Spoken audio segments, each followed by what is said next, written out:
This week, I want to reflect on the beautiful sacrament of confession, reconciliation. As Catholics, we know that baptism is the primary sacrament of reconciliation when one enters into the church and into union with Christ. But because we're not in heaven yet, and because we are fallen human beings, we need a sacrament to help us regain that baptismal innocence, that forgiveness and mercy of the Lord that our hearts crave, especially when we realize our weakness and our sin. When we examine the ministry of Jesus, it's clear that a large part of how he spent his days was forgiving sins, ministering to sinners, professing the mercy of God, being the incarnation of God's mercy and forgiveness, calling people out of their sinful life into conversion and into a new creation. And so we think of Zacchaeus, we think of the paralyzed man, and Jesus forgives his sins before he heals his limbs.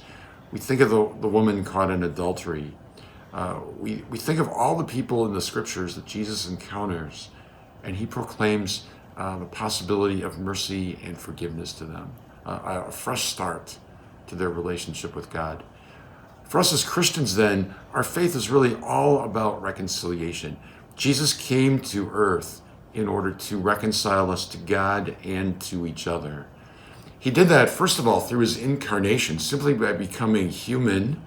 God in Jesus is joined to our humanity. So already there we see God healing the rift between us and him that is caused by sin.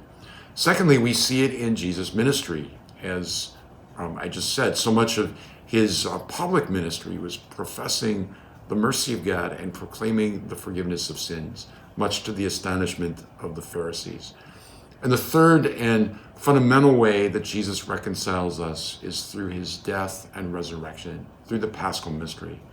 So in the cross, Jesus takes upon himself the enormous and terrible weight of all of humanity's sin, and that seemingly kills him. And yet he offers that up to the Father in this complete oblation, this complete offering of self. And through the resurrection, the deed of our reconciliation is accomplished. So St. Paul talks rightfully that Christianity is all about reconciliation.